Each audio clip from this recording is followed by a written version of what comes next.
Myilicia Hare. I am a certified birth, postpartum, and epidural doula and a certified lactation consultant. Honestly, it's something that was passed down.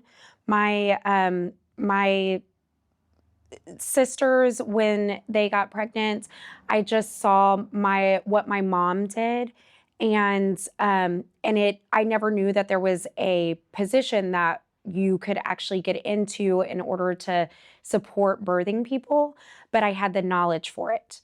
And when I was probably about 5 years ago, I discovered like there is a certification for it, that you can actually make a career out of it.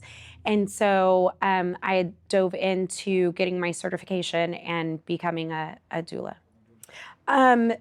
Doing it without certification, about 20 years.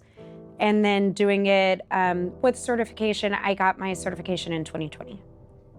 My passion is lactation, but my specialty is hospital births, and they're usually high risk. I say in quotations because nobody can determine your risk other than yourself. So it's usually what is determined as medical high risk and hospital births. Most doulas don't work in hospitals. They work in birth center settings, or they work with home births, because hospitals are very combative in having to work with OBs who don't necessarily like working with doulas. One of the things that I'm very keen on is education, which I provide not only in-person support, it's all in the education of what's going to happen when you show up at the hospital in order to give birth, because that's not something that your doctor discusses with you. What's going to happen at each of your doctor's visits, because that's also not something that your doctor discusses with you.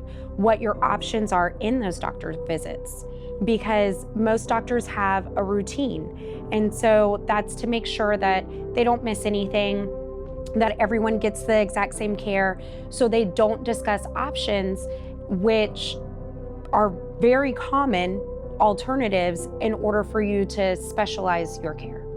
Doctors really manage birth. They don't support birth.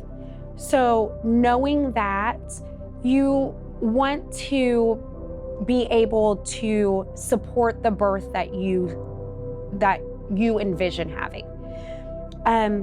Most doctors are going to intervene as far as inductions or cervical checks or providing Pitocin when it's not medically necessary. And if you want to have a hands-off birth, then you have to stop the intervention, which means go to the hospital as late as possible.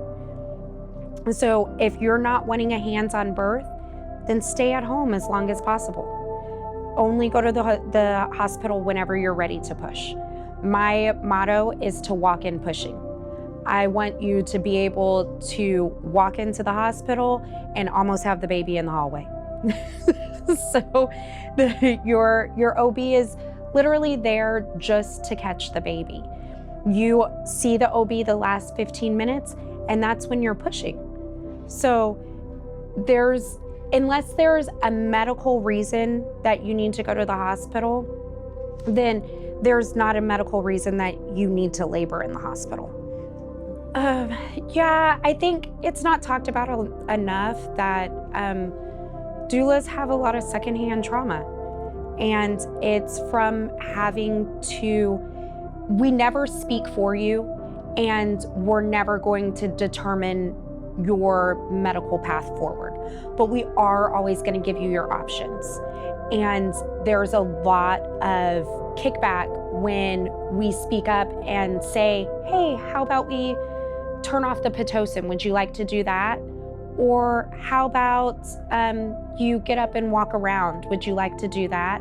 When we provide an alternative that's not in their routine care, there's a lot of anger that's presented from the OB because they're not able to continue down their routine path. And that medical intervention is the difference between a C-section, maybe postpartum bleeding, and you having a autonomous birth and being able to go home the next day. My last birth, when I decided to step away from being a doula, I suggested that we turn off the Pitocin and asked if maybe she wanted to turn off the Pitocin, turn off the epidural. And the doctor said, I've had 23 years of practice and 13 years of schooling. And it was aggressive, and it was towards me.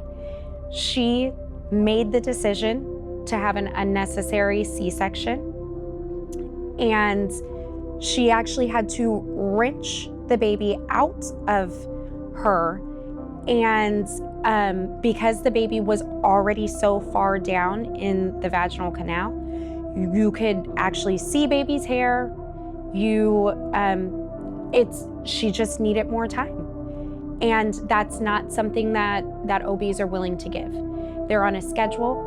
They want to speed up birth instead of allowing birth to have its course and allowing the time and space for birth. You always have options.